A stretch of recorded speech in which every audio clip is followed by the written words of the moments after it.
السلام علیکم ویورز، دس از شان علی رحمان۔ دوستو آج آپ کے ساتھ میں بہت امپورٹنٹ گفتگو کرنے والا ہوں۔ کچھ اہم چیزیں ہیں جو میں اٹھانے والا ہوں عمران خان صاحب کو لے کے۔ جس طرح سے کل یہ افسوسناک واقعہ جو ہے وہ پیش ہے وزیر آباد میں، سب سے تو پہلے میں اس فیملی کے ساتھ ہوں، میری نیک تمنائیں، نیک دعائیں۔ وہ جو میرا بھائی جو ہے وہ جو اب اس دنیا میں نہیں ہے، جس نے اس قاتل کو پکڑنے کی کوشش کی لیکن وہ خود مارا گیا، تو اللہ تعالیٰ اس کے درجات بلند کرے اور اس کی جو فیملی ہے اس کو صبر جمیل عطا فرمائے۔ دیکھیے بڑی آسانی سے ہم تو یہ بات کہہ دیتے ہیں، لیکن جن کے گھر پہ یہ قیامت ٹوٹی ہے آپ ذرا ان سے تو پوچھیں کہ اب اس وقت اس کے گھر میں کیا صورتحال ہوگی۔ کسی کا جوان بچہ مر گیا، کسی کا باپ ہوگا، کسی کا بھائی ہوگا، تو کسی کا بیٹا ہوگا۔ ڈیفینیٹلی ایک قیامت سے کم اس گھر کا منظر جو ہے وہ بالکل بھی میں وہ جو ہے وہ اپنے لفظوں میں وہ اظہار تو نہیں کر سکتا، لیکن میرے اندر جو ہے وہ میں جانتا ہوں یا میرا خدا جانتا ہے کہ کس طرح سے ایک جوان موت ہوتی ہے اور کس طرح سے اس گھر میں جو صورتحال ہوتی ہے وہ رب جانتا ہے یا وہ لوگ جانتے ہیں۔ خیر، اللہ پاک اس میرے بھائی کے درجات بلند کرے۔ لیکن اس میں جو ایک بات ہے وہ یہ ہے کہ جس شخص کے ہاتھ سے گولی چلی ہے، جو بھاگ رہا تھا، جو کہ وہ کہہ رہا ہے کہ جی مجھے یہ بات اچھی نہیں لگتی تھی یا میں اس چیز کو پسند نہیں کرتا تھا کہ ادھر سے اذان ہو رہی ہوتی ہے اور یہاں پہ اس کا ساؤنڈ سسٹم چل رہا ہوتا تھا، ٹھیک ہے، میں بھی اس بات کی مطلب کہ جو ہے وہ اچھا نہیں سمجھوں گا ایز اے مسلمان کہ ایک طرف اذان ہو رہی ہے اور جی ایک طرف کوئی بندہ میوزک لگا کے کھڑا ہو، ٹھیک ہے، لیکن اس کا مطلب یہ ہرگز نہیں ہے کہ ہم کسی کو مارنے کے لیے چلے جائیں، ہم کسی کو جو ہے وہ ہم خود جو ہے وہ ہر چیز کا ٹھیکہ لے لیں کہ جی ہم ہی بہت بڑے ٹھیکیدار ہیں دین اسلام کے اور ہم نے کسی کو مار کے ہی جو ہے وہ ہم نے دین اسلام بچانا ہے۔ اور میرے بھائی، پہلے تو تم مجھے یہ بتاؤ کہ تم پاکستان میں رہتے ہو، کتنے سیاستدان ہیں جنہوں نے پتہ نہیں کس کس جگہ پہ کیا کیا کھڑے ہو کے بکواس کی ہوئی ہے، اور تمہیں وہاں کوئی گستاخی نظر نہیں آئی، تمہیں عمران خان ہی نظر آیا آ جا کے۔ کتنے ہمارے حکمران ہیں سوشل میڈیا پہ، آپ ابھی سرچ کریں، آپ ان کی ویڈیوز دیکھیں، آپ ان کے بیانات ایسے سن سکتے ہیں جن میں ان لوگوں نے تو منہ سے کہا ہے، تب ایسے لوگ کہاں ہوتے ہیں؟ میری سمجھ میں یہ بات بالکل بھی نہیں آتی کہ دین اسلام کا سہارا لے کے ہمارے کتنے دانشور تھے، آپ ہسٹری اٹھا کے دیکھ لیں، ان کو مروایا گیا، یہ جی گستاخ ہیں، یہ جی اسلام مخالف ہیں۔ میری سمجھ سے یہ بات باہر ہے۔ بھائی پہلے یہ تو دیکھو دین اسلام کے پہلو کیا ہے، دین اسلام کہتا کیا ہے، کیا ہم اللہ اور اس کے رسول کے بتائے ہوئے رستے پہ چل رہے ہیں؟ کیا ہم اللہ اور اس کے رسول کے بتائی ہوئی باتوں پہ عمل کر رہے ہیں؟ کیا ہم نے کبھی کسی کو اسلام کی دعوت دی ہے؟ ہمارے اندر وہ چیزیں ہیں کہ ہم کسی کے اوپر انگلی اٹھائیں؟ کیا ہم اللہ اور اللہ کے رسول کے اس دین پہ صحیح چل رہے ہیں جو کہ ہم جو ہے وہ دوسروں کی گردنیں اتارنے کے لیے تیار ہو جاتے ہیں، خود کا ہمیں پتہ نہیں ہوتا؟ تو یہ ایک بہت افسوس کی بات ہے، بڑے دکھ کی بات ہے کہ اس طرح کے واقعات پاکستان میں کیوں ہوتے ہیں۔ سعودی عربیہ میں بھی مسلمان ہیں جہاں پہ خدا کا گھر ہے، وہاں کتنے لوگوں کو مارا جاتا ہے گستاخی کے نام پہ، وہاں کتنے لوگوں کو مارا جاتا ہے۔ دبئی میں آپ چلے جائیں، دبئی میں کیا کچھ نہیں ہوتا، شراب خانے ہیں وہاں پہ، جوئے وہاں پہ ہوتے ہیں، کلب ہیں، ڈانس ہیں وہاں پہ ہوتے، ڈے نائٹ ہوتے ہیں۔ تو مجھے سمجھ میں نہیں آتا پاکستان میں اتنے جو جلالی قسم کے لوگ ہیں یا بڑے ٹھیکیدار ہیں جی دین اسلام کے، یہ لوگ پہلے خود کو کیوں نہیں صحیح کرتے؟ آپ اس کی شکل دیکھیں، آپ اس کو ذرا دیکھیں، یہ نشئی سا لگ رہا ہے مجھے، اور یہ کہہ رہا ہے جی کہ میں تو عمران خان کو مارنے کے لیے آیا تھا۔ یہ لوگوں کو مطلب کہ جی آپ اس کا بیان چیک کیجئے گا۔ اور دوسری بات یہ ہے کہ سب سے جو اہم امپورٹنٹ بات ہے وہ یہ ہے کہ اس طرح کے بندے کے پاس اتنی قیمتی گن آئی کہاں سے؟ کیونکہ پاکستان میں ٹھیک ہے گن رکھنے کی اجازت ہے لوگوں کو، لائسنس والی رکھنے کی اجازت ہے، لیکن وہ صرف اس لیے وہ لوگ رکھتے ہیں یا تو وہ اسلحے کے شوقین ہوتے ہیں یا وہ پاکستان میں جس طرح سے دشمنداریاں ہوتی ہیں، ان دونوں کے علاوہ اور کوئی تیسری بات نہیں ہو سکتی، یا پھر کوئی ڈاکو ڈکیت ہو یا کوئی وارداتی بندے ہوں وہ اس طرح کی چیزیں رکھتے ہیں، اس کے علاوہ تو کوئی تک ہی نہیں بنتا۔ ایک بندہ جو موٹر سائیکل پہ آ رہا ہے اور کوئی اتنا کوئی اپنا مطلب کہ وہ اسٹرانگ بھی نہیں ہے، کوئی مطلب دشمندار بھی نہیں ہے، اس کے پاس یہ گن کہاں سے ہے؟ چلے اس بات کو بھی مان لیتے ہیں جی کہیں سے بھی اس نے لے لی یا مطلب اس کا خود کا ریکارڈ جو تھا، یا یہ کوئی ڈکیت تھا یا وارداتیں کرتا تھا یا واٹ ایور جو بھی تھا، یہ آخر یہ خود کیا تھا جو اتنی بڑی بات کہہ رہا ہے جی کہ عمران خان جو ہے جی وہ ساؤنڈ چل رہا ہوتا تھا جی، ادھر اذان ہو رہی ہوتی تھی۔ ایز اے مسلم الحمدللہ جس چیز پہ میرا ایمان ہے، لا الہ الا اللہ محمد رسول اللہ پہ، ہم کلمہ پڑھ کے ہی مسلمان ہوتے ہیں اور ہمارا ایمان بھی اسی پہ آتا ہے۔ اس کے علاوہ ہم نے بہت ساری ایسی چیزیں ہوتی ہیں معذرت کے ساتھ جو ہم نے فالو کرنی ہوتی ہے، پھر ہم خود کو کہہ سکتے ہیں جی کہ ہاں ہم بہت اچھے مسلمان ہیں۔ ٹھیک ہے، ہم اسلام میں کلمہ پڑھ کے داخل ہوتے ہیں یا ہم مسلمان گھرانے میں جب پیدا ہوتے ہیں، ہمارے کانوں میں اذان دی جاتی ہے، سب سے بڑی تو خوشی کی بات یہ ہے کہ ہم مسلمان گھر میں پیدا ہوتے ہیں۔ دوسری بات یہ ہے کہ ہمارا کلمہ طیب پہ یقین ہے۔ تیسری بات یہ ہے کہ جو ہم نے خود کرنی ہوتی ہیں کہ ہم نے ان چیزوں کو فالو کرنا ہے۔ اگر تو ہم ان چیزوں کو فالو کر رہے ہیں، ہم سنت رسول کا بھی خیال کر رہے ہیں، ہم دین اسلام کے سارے جو پہلو ہیں ہم ان کو لے کے چل رہے ہیں، لیکن پھر بھی میرا خیال ہے باحثیت انسان کہیں نہ کہیں کمیاں رہ جاتی ہیں، لیکن میرا اللہ وہ بھی انسان کو معاف کر دیتا ہے بشرط کہ اس کی نیت صاف ہو اور وہ صحیح رستے پہ جو ہے وہ چلنے کی کوشش کرتا ہو۔ لیکن ایسے جو لوگ ہیں، کیا اس کو یہ نہیں پتہ کہ اللہ تعالیٰ نے قرآن مجید میں کیا فرمایا کہ گویا جس نے ایک انسان کو مارا اس نے پوری انسانیت کو مارا؟ اور پھر اگر تم اتنے ہی دلیر اور بہادر تھے تو پھر بھاگے کیوں ہو؟ مار کے وہاں کھڑے ہوتے، جب تم نے فائرنگ کی ہے پھر وہاں پہ کھڑے ہوتے کہ جی میں مار رہا ہوں، پھر بھاگے کیوں ہو تم؟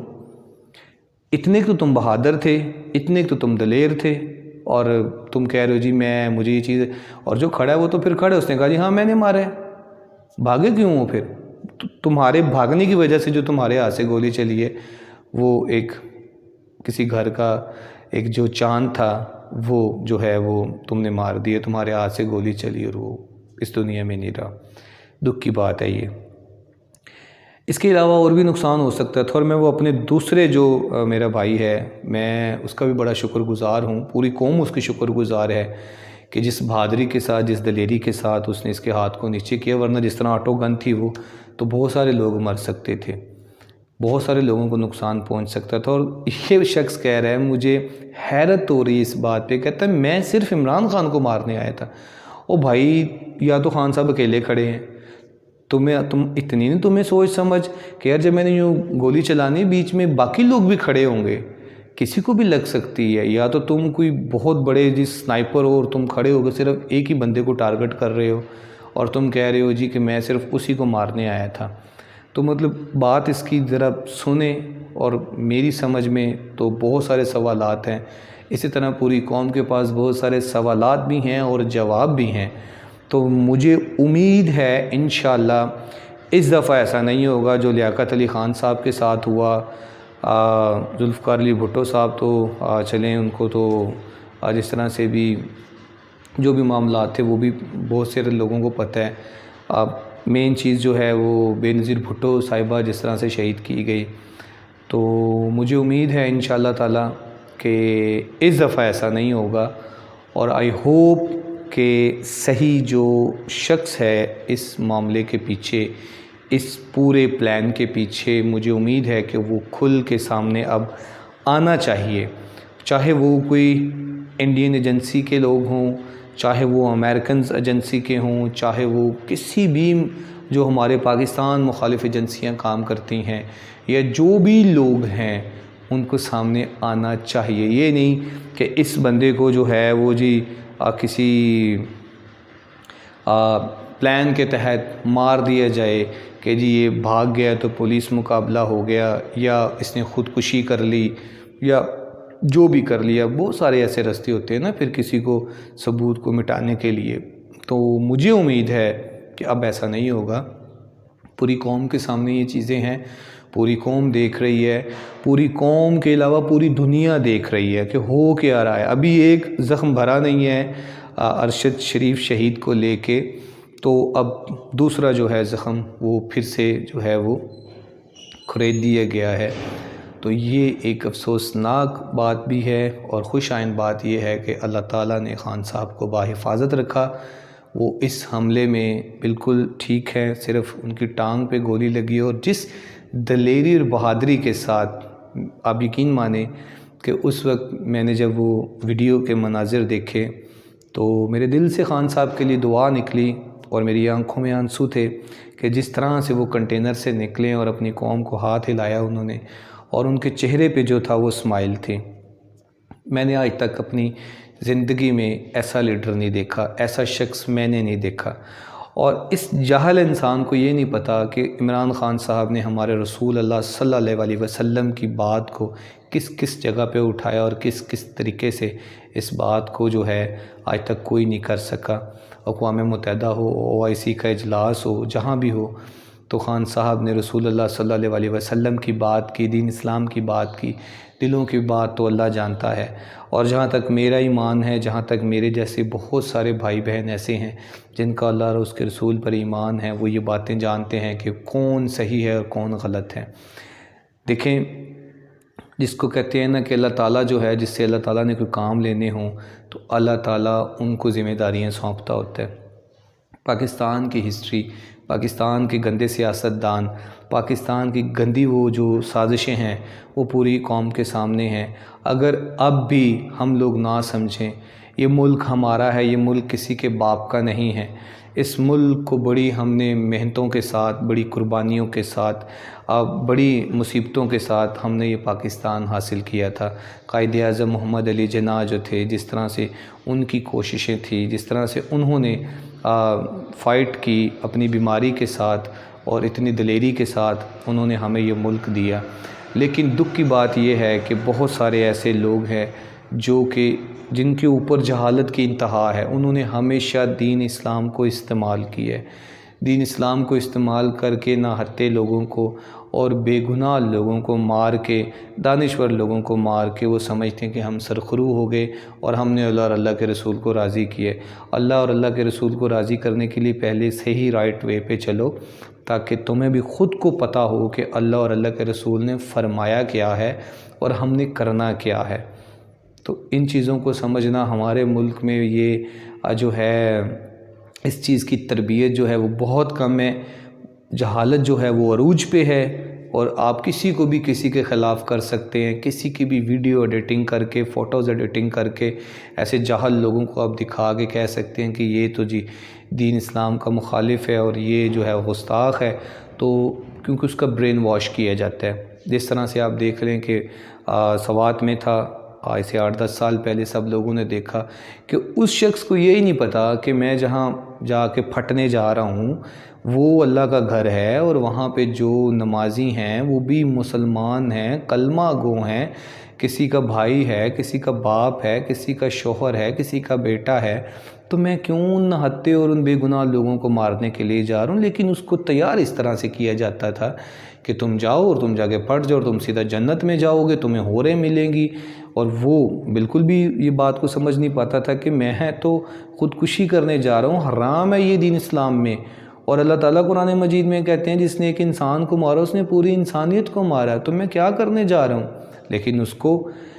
دین اسلام اس کو مشتعل اس طرح سے کیا جاتا تھا، اس کو کشمیر، فلسطین کی ویڈیوز اس طرح سے ایڈیٹنگ کر کے دکھائی جاتی تھی کہ اسے کہا جاتا تھا کہ جو پاکستان کی فوج ہے یہ اس میں ملوث ہے، اس کے خلاف جہاد جو ہے وہ تمہیں اجازت ہے اللہ اور اللہ کے رسول کی طرف سے۔ تو وہ آگے ہماری مسجدوں میں آ کے وہ پھٹ جاتے تھے۔ آپ دیکھ لیں کتنے ہمارے یہاں پہ بم بلاسٹ ہوئے اور کتنے لوگوں کو مارا گیا اور بے گناہ لوگوں کو مارا گیا، کتنے لوگ مرے اس جنگ میں، نقصان کسے ہوا؟ مسلمانوں کو ہوا۔ اور دیکھیں جہاد کس کے خلاف ہو رہا ہے؟ مسلمانوں کے خلاف ہو رہا ہے۔ تو ایسے جاہل لوگوں کو پتہ ہی نہیں ہوتا کہ ہمیں کون کس مقصد کے لیے استعمال کر رہے ہیں اور ہم کرنے کیا جا رہے ہیں۔ جہالت بہت زیادہ ہے، اس کے لیے ہماری قوم کے اوپر کبھی کام ہی نہیں ہوا۔ صرف بس ان کو آپ کچھ بھی کہہ کے بس تھوڑا سا پمپ کر دیں اور جس مرضی کو مروا دیں۔ تو انشاءاللہ مجھے امید ہے انشاءاللہ کہ اس کے پیچھے جو بھی چھپے ہاتھ ہیں، جو بھی چھپے لوگ ہیں، انشاءاللہ وہ اس دفعہ ضرور ننگے ہوں گے۔ بہت سارے سوال اٹھ رہے ہیں، بہت ساری باتیں ہو رہی ہیں، تو انشاءاللہ اس دفعہ مجھے امید ہے۔ تو اس کے ساتھ ہی میں آپ سے اجازت چاہوں گا۔ السلام علیکم۔